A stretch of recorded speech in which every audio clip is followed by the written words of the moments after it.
dubartiis ta'e dhiiras nama mana keessanitti qaxaratan kamiyyuu duuba nama sanii haala isaanii hundumaa sirriitti qo'attanii beekuu qabdan. Eega kana hundumaa goote Aliis miseensa guutuu hojii dukkanaa kana akkana goote mirkaneeffatte. Kana booda akkaan of danda'ee hojjedhuuf mana biraa qofaatti anaaf barbaaddee meeshaa barbaachisaallee itti naaf goottee hojii kee jalqabe naan jettee addaan baane. Kakuu biraa biyya Hindiitti. Xalayaan lammaffaan akkaan walga'ii isaan irratti kallattiin itti hirmaadhuuf biyya Hindii magaalaa New Delhi irraa naaf ergame. Garuu walga'ichaaf deemuun duratti ulaagaalee asii gadii akkaan raawwadhuuf natti himame. Akkas naan jedhan. Udaan yookaan faaloo namaa nyaadhu. Hantuutaaf waan biraa kan du'ee ajaa'eefaa nyaadhu. Akkasumas halkan gara bakka awwaalchaa deemiitii hafuurota hamoota yookaan ergamoota keenya wajjin walqunnamtii saalaa raawwadhu naan jedhan. Isaasiin gubbaatti tuqame kana raawwadheen duuba dubartii fooniin jirtu yookaan nama wajjin walqunnamtii saalaa gonkumaa akka hin raawwanneef dhorkame. Ana dhooggan. Yeroo kana ani hojii jalqabee ture. Daldalaa kontirobaandii cimaa ta'eera. Xalayicha isaaniif deebisuu irratti waan isaan jedhan akka raawwadhee fi garummoo akkamitti akka gara biyya Hindii dhufuu danda'u hin beekuuti. Kanaaf gargaarsa keessan barbaada jedheen. Yeroo daldala kontirobaandii kana hojjedhu immoo humnoonni kunniin naan duba jiran waan ta'eef warra gumrukii yookaan qaama mootummaa meeshaan seeraan alaa kan gara biyya keessaa seenu dhorku wajjin rakkoo tokkoyyuu hin qabu ture.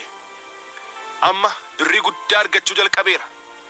Yeroon rakkinnaatiif beelaa kan daaraa fi hiyyummaa sun darbeera. Garuu immoo gaaffiin kiyya kun haga yoomiitti itti fufa. Gaaf tokko mana kiyya cufadhee bahee galgala gaafan deebi'u namni tokko mana kiyya keessa taa'eeruun arge. In rifadhe, in sodaadhe. Inni garuu ati Amaanu'eel Amoos miti naan jedhe. Anillee jedhee deebiseef. Innillee gara Hindii akkas geessuuf ergamee dhufe kanaaf qophaa'i naan jedhe. Anillee mana kiyya hundumaa cuccufee qophii kiyya hundaa xumuradhee isa bira taa'ee ajaja itti aanu eegachuu jalqabe. Innillee harkaan yoo na tuqu akka waan mandiisuun yookaan bakakkaan yookaan mabraqiin nurra bu'ee tasa achi barnee turtii muraasaan booda biyya Hindiitti magaalaa Dahidaa jedhamu galma namni baay'een itti walitti qabamee nu eeguun baane. Achiin galmee tokko fuudhanee bakka duraan maqaan kiyya itti barreeffamee jirutti akka an mallatteessuuf na gaafatan. Anillee hin mallatteesse. Saniin booda foon namaa gabateetti yookaan qoreetti dhiiga namaa immoo okkotee diqqoo takkatti naaf fidane. Maan qorqoriyaa duwwaa wanti fakkaatu immoo nama hundumaattuu kenname. Achiin duuba namni mataa hin qabne tokko wal makaa foonii fi dhiiga namaa achitti nuuf waraabe. Shaamaan adda ta'e tokko hin gabbata ture. Sandalootaa fi ixaanotni adda addaallee in aarfaman turan. Kana booda qormaanni cimaan tokko natti dhufe. Boolla yookaan gongomaa haga meetira 200 gad dheeratu kan keessi isaa bofa gosa adda addaatiif bineensota garaa isaaniitiin lafa jala loohaaniin guutametti ana ergan. Warri kun duudiin ana rakkisuuf warra qophaa'an turan. Rakkina kana keessatti garuu iyya tokkoyyuu dhageessisuun hin eeyyamamu. Qormaata san kufuun adabbii du'aa namatti fide ture. Turtii hagaa olii rakkisaa guyyaa 7 duuba gara bakka biraa naannoo bosona Hindii jedhamutti na geessan. Bosona kana keessattis ergamoota seexanaa adda addaa bifa adda addaa qaban kan simbira koolan qabne fakkaatan kan fuulli isaanii fuula sareetiif adurree kan fakkaatu dhagge. Bosona san keessatti gongomaa yookaan holqa simbirroota kanneen qofaan banamutu ture. Holqa kanas naaf bananii na seensisan. Waan as keessatti argi ibsisaaf guddaa na rakkisa. Wantoota adda addaa nama fakkaatan kan garuu eegee qaban kan bifa adda addaa qaban dhagge. Kunillee addee rakkinnaa cimaadha. Gahaannam giddu galeessa jedhamee ibsamuu hin danda'a. Guyyaa 7 bakka kana tureen booda gara bakka biraa kitaaba xinqoolaa itti dubbisisanitti ergame. kitaabota lamaanis dubbise. Tokkoffaan hiikni isaa badii kan jedhamu yoo ta'u, inni lammaffaan immoo jireenya yookaan fayyina kenniisa kan jedhamu ture. Achiin kitaabbilee dabalataa naaf kennamaniin booda gara manaatti yoo deebi'u, kutaa wanneen armaan gadiitti an tarreessu kana qaban akka qopheessuuf ajajame.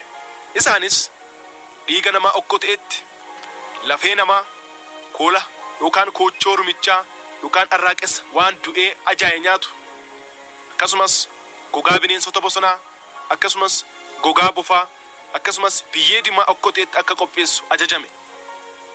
Kana booda nyaata addaa kanneen malee nyaata namni nyaatu akka hin nyaanneef ajajamee shaakala kana hundumaan booda gara Naayijeriyaatti deebi'ee dhufe. Gara mana kiyyaattis deebi'ee gale. Egaa amma hafuurota hamoota waliin tokko ta'eera waan ta'eef akka fedhe gara fedhetti addunyaa guutuurra naanna'uu danda'a. Kitaabota naaf kennanii dubbisarraa ka'ee hafuurotni hamootni qilleensa keessa akka jiraatan hubadheera. Tasafaa humna naaf dabalan jedhee gara isaanii deemisaaf bahe. Mana bahee akka koolli yookaan koochoon naaf kennamuuf digimtii hojjedhee waan madhe. Koollis yookaan koochoonis naaf kennamee balali'ee ka'e. Ifii kiyyalli qilleensa irratti balali'uun of arge. Hafuurota hamoota adda addaallee dhagge. Isaanis maan barbaadda jedhanii na gaafatan. Anillee humna dabalataa barbaada isaaniin jedhe. Torbaan lamaan isaan waliin turee humna argadheen booda gara lafaatti gad deebi'e. Ammallee humna dabalataa dhaggatisaaf jecha akkuma kitaaba naaf kenname san keessatti dubbifadheetti gara lafa keessaatti gad seenisaaf murteeffadhe. Gaafa tokko gara lafa gogaa yookaan gammoojjii tokkootti deemee digimtii hojjedheen duuba akka lafti sun banamtuuf ajaje. Yoosumaa lafti hin banamte. Ergamoonni seexanaallee masalaalii ittiin gad seenan naaf qopheessan. Anillee irra ejjataa, irra adeemaa gadi gara dukkana keessaatti gad seene. Dukkana baay'ee cimaa ture. Namoonni sansalataan hidhamanii achitti arge. Warri kaan immoo halkaniif guyyaa boqonnaa malee warra waa hojjetanii warra isaan hojjechiisuuf waa dhiyeessan arge. Abbootii aangoo sadarkaa adda addaarra turanis achitti arge. Wanti isaan as dhufaniifis ciincaa seexanaaf dhiyeessisa, maswaayitii seexanaaf dhiyeessisa, ammas immoo aangoo isaanii eegsifachuuf waan isaaniif barbaachisu fudhatiisaaf ture. Ammas immoo sooressitoota waldaa kiristaanaa tokko tokkos achitti arge. Isaanis mana sagadaa keessatti wanti isaan dubbatan kamiyyuu gaaffii tokko malee akka fudhatamu, gaaffiiniif mormiin tokkoyyuu isaan irratti akka hin kaane gochuuf humna isaaniif barbaachisu fudhatiisaaf dhufan.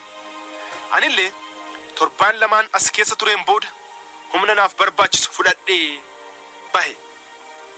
Namoonni akka an nama gadlaafessa, nama garraamii ta'etti malee akka an nama cimaa hafuura cimaa akkasii qabu hin beekan turan. Har'aa kana namoonni baay'een gara waldaa kiristaanaatti hin deemu.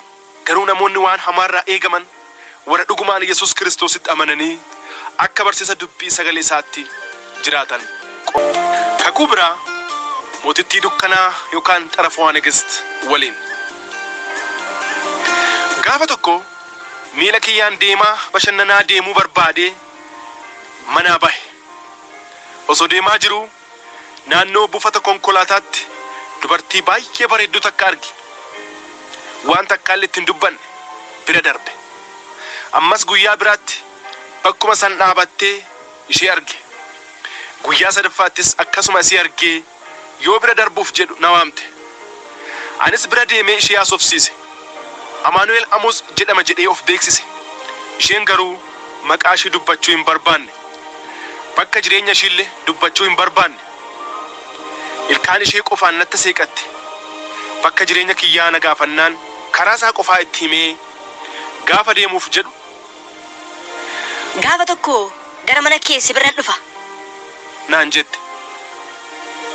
Anillee sammuu kiyya fooniitiin bakkaaf lakkoofsa manaa osoo hin kenniniif akkamiin dhufuu dandeetti? Kun ta'uu hin danda'u jedhee yaade.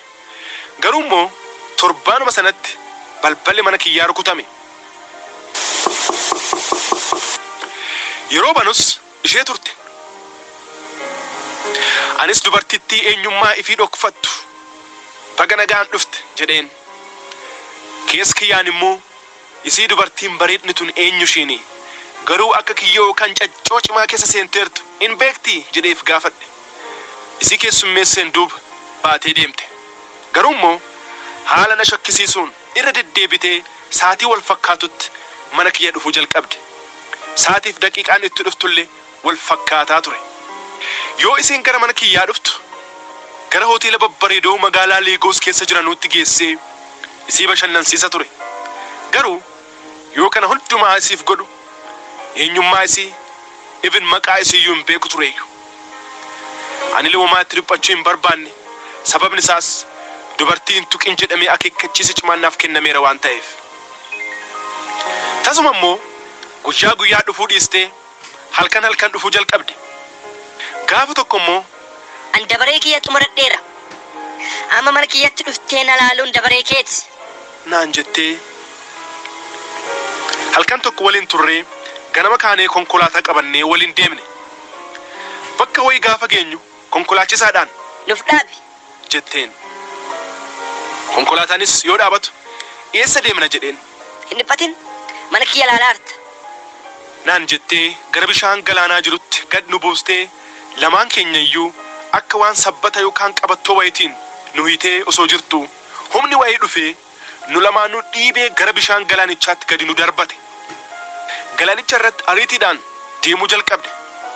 Dhaggeeffattoota kiyya, wanti kun hundumtuu hafuuraan osoo hin ta'in qaama foon keenyaatiin ture. Bakka tokko immoo gaafa geenyu gadi gara qilee galaanaatti seenne. Adeemsi keenyas akka baabura baay'ee fiiguu ture. Achiin booda gara bakka namoonni baay'een hojiidhaan qabamaniitti geenye. Addunyaa seexanaa. Akka waan laaboraatoorii saayinsii adda addaa, meeshaalee saayinsii adda addaa, muuziqaa sirbaa adda addaa, wantoota babbareedoo adda addaa warshaa oomishuu arge. Magaalaan duubatti immoo dhiirotaaniif shamarreewwan babbareedan baay'ee arge. Jaarsoliin keessan jiran turan. Isiillee isaan waliin na barsiifte. Isaanis baga nagayaan dhufte naan jedhan. Achiin booda gara kutaa dukkanaa jedhamu tokkootti na geessite. Itti fuftees kutaalee meeshaaleen adda addaa itti oomishamu hunda natti agarsiisteen booda gara mana jireenya isheetti na geessuutti kaate. Mana isiitti na galchitee na teessistee akkas naan jette. Ani mootittii dukkanaati yookaan an xarafaa nageessiti. Si waliin hojjechuu guddaa barbaada. Qabeenyaaf waan si barbaachisu hunduma isaa siif kenna. Eegumsaaf waan barbaachisu hundumaa siif godha. Akkasuma ergamaa jireenya kee qajeelchu siif kenna naan jetteen duuba. Yoo furtuu wayii tuqxu foon namaa kukkutamee gabatee yookaan tirii wayitti guutamee dhufe. Sana booda foon sanis nyaannee yookaan boofni akka dhufu ajaja dabarsite. Boofni si dhufe anaanis liqimsiin naan jette. Anis hin dandeenye na dirqamsiiste. Anis garuu akkam godhee bofa lubbuun jiru liqimsuu danda'a jedheen.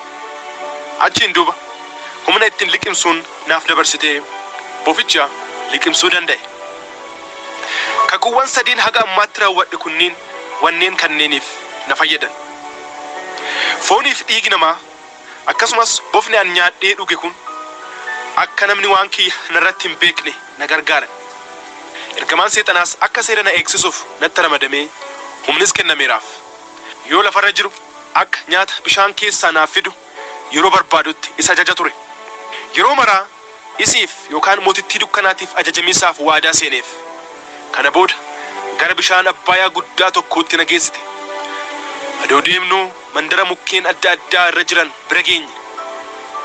Mukkeen kunniinis tajaajila adda addaa qaban turan. Marzii hojiisaaf kan nama gargaaran, qoricha nama ajjeesu, kan maraachu akkasumas kan nama aarsuuf jiraachuu nama jibbisiisu, kan biraa immoo kan nama fayyisuuf qorichi irraa hojjetamu turan. Bineensa fedhe kamiyyuu fakkaachuu akka danda'uuf fakkeenyaaf bofa, qarcoo, gaararraa, hantuuta, adurree, roophii, naachaa fi kan kana fakkaatan ta'ee hojii kee hojjechuu akka danda'uuf humna naaf kenniteen duuba na duraa dhokatte. Torbaan tokko achi keessa tureen booda humna isiin naaf kennite saniin naacha ta'ee gara lafaatti ol ba'e. Laaboraatooriiwwan lafa jalaa. Magaala Leegositti torbaan tokko taa'een booda gara Abbayaa bishaanitti deebi'e. Achillettis haga ji'a lamaa tureen booda maal akka hojjetamu laaboraatoorii hundumaa laaluuf achuma ture. Namoonni saayinsii adda addaa yookaan saayintistootni jabinaan waan adda addaa yoo isaan hojjetan arge. Wantoonni isaan hojjetan wantoota baay'ee babbareedoo nama hawwatan kan akka konkolaataa fa'aa meeshaalee waraanaa adda addaa kan ittiin addunyaa to'atan hojjechuu ture. Achiin booda gara kutaa karooraatti deeme. Yoo achi ga'us uffata, shittoowwan, qalamii qeencaa yookaan qalamii qeensaa yookaan halluu qeensatti dibatan waan dubartoonni yookaan shamarran hidhii isaaniitti fi fuula isaaniitti dibatan adda addaa akkasumas oomishaalee adda addaa achitti arge.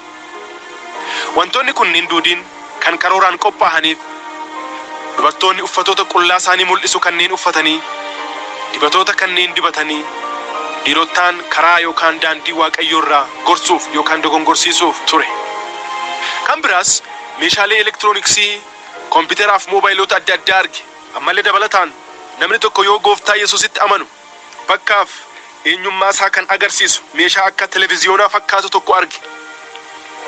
Meeshaa sana keessatti eenyu akka dhugaan keessi isaa jijjiiramee gara mana waaqaa deemee waaqessuuf tajaajiluu fi eenyu akka sobaan fakkeessuun waaqessuu fi tajaajilu addaan baasuun akka danda'amu arge.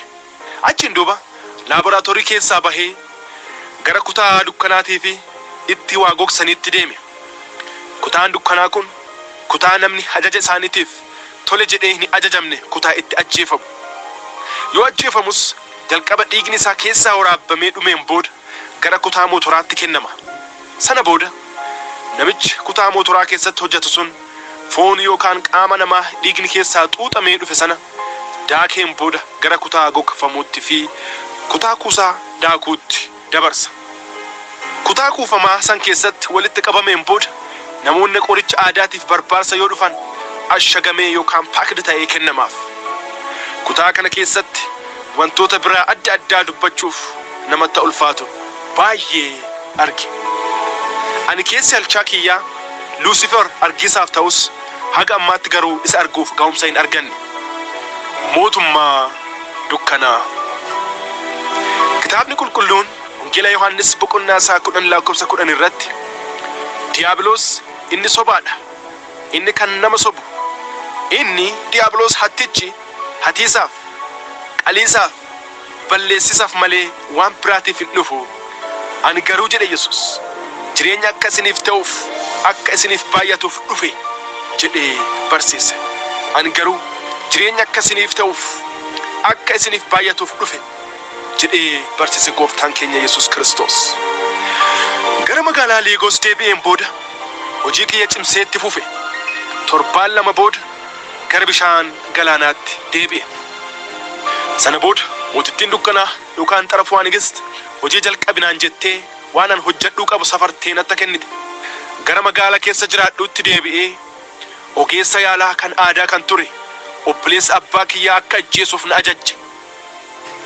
Yoo sababa isaa natti himtee na amansiisuu barbaaddu ajjeefamuu haadhaaf abbaa kiyyaatiif sababni isa akka ture natti himte. Akkuma isin jettee ajaja naaf kenniteen namicha ajjeesuu deeme. Garuu nama ajjeesuuf ajajni yoo naaf kennamu yeroo jalqabaati waan ta'eef baay'ee sodaadhe. Osoo hin ajjeesin qoricha isaa hundaa harkaa balleessee deebi'e. Garuu yoo deebi'ee gabaasa dhiyeessuuf guddaan alolte. Akkasis naan jette. Anaaf ajajamuu dhabis dhumni isaa du'a ture. Garuu an baay'ee waan si jaalladhuuf ajaja biraa siif kenna.